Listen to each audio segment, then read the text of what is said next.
Hi kabayan! Welcome po ulit sa ating channel, ang Buhay at Payo ng OFW. Mga kabayan, Happy New Year po sa inyong lahat. Kamusta po ang naging celebration nyo nitong nagdaang Pasko at Bagong Taon? Sa video natin today, gusto ko pong i-share ang personal experience at observation ko tungkol sa pagkakaiba ng Christmas at New Year celebration sa Pilipinas at dito po sa Quebec, Canada. Apat na Pasko at Bagong Taon na rin po akong nagsa-celebrate dito sa Canada. At sa panahong yon talagang kitang-kita ko na yung malaking difference compare sa nakasanayan natin sa Pilipinas. Dito sa Canada, kapag Christmas or New Year, gaya po nating mga Pilipino, family-oriented pa din po ang celebration. Nagsasama-sama yung family at minsan yung mga close friends.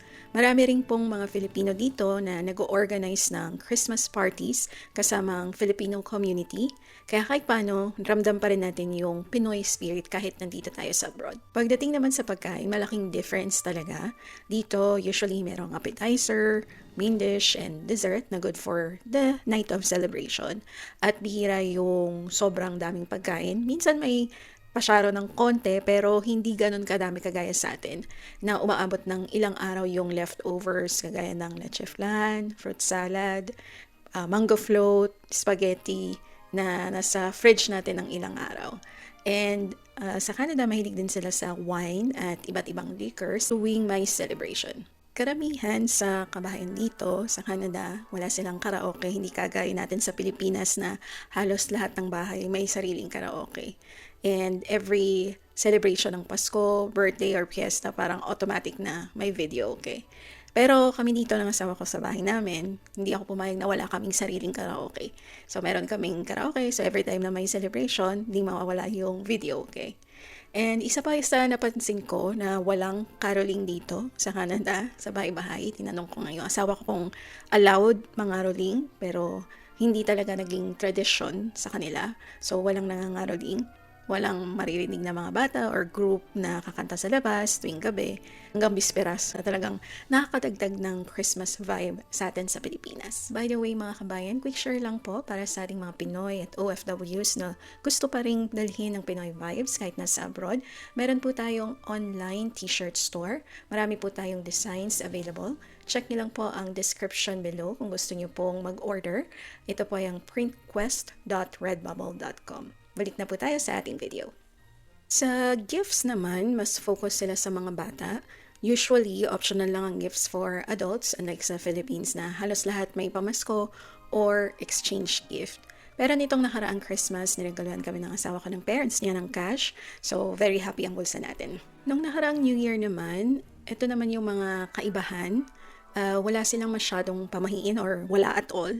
Walang pampaswerte sa bahay. Hindi kagaya natin na meron tayong mga sinusunod na pamahiin or tradition kagaya ng magsuot ng bilog or maglagay ng mga bilog-bilog na prutas na 12 na bilog na prutas or nung kabataan ko, I'm not sure kung hanggang ngayon ginagawa pa rin yung tatalon para daw tumangkad or maghahanda ng malagkit na kakanin para mas magandang pagsasama, dikit-dikit ang pamilya, mas united, ika nga.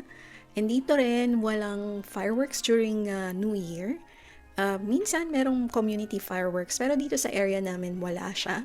And I think main reason is dahil nga winter, sobrang lamig sa labas.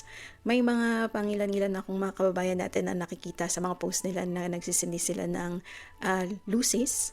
Yun, yung mga pang-sparks. Meron naman, pero hindi talaga yung bonggang fireworks kagaya sa Bukawi, Bulacan.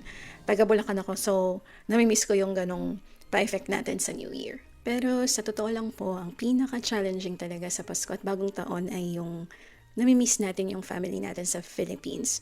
Though nandito yung asawa ko, namimiss ko rin siyempre yung parents ko and mga kapatid ko sa Pilipinas, mga pinsan, mga kaibigan ko sa Pilipinas. Iba pa rin talaga kapag kasama mo sila, maraming pagkain, maraming mga kamag-anak, at ramdam mo yung warmth ng samahan. And sobrang appreciated ko rin yung family ko dito sa Canada kasi sobrang bait nila, sobrang sweet. And at the same time, gusto ko rin yung simplicity ng celebration dito sa Canada. Kahit na walang fireworks, okay rin kasi mas tahimik at mas ligtas. Walang aksidente, walang nasusunugan ng bahay, or walang napuputukan ng fireworks na halos maging busy talaga yung mga hospitals natin sa Philippines. And makikita mo rin dito sa maraming kabayan dito sa Canada na marami ring magagandang decorations. And makikita nyo po sa background ng video natin yung mga ilang actual shots ng mga places dito sa neighborhood namin ngayong winter season during Christmas and New Year. Kayo po mga kabayan, saang bansa po kayo nag-celebrate ng Christmas at New Year nyo? At yung mga nandito po sa Canada, meron po ba ako nakalimutang difference ng celebration ng Christmas natin at ng New Year natin sa Pilipinas? Please share nyo po sa comments, baka makatulong din sa ibang OFWs just for fun.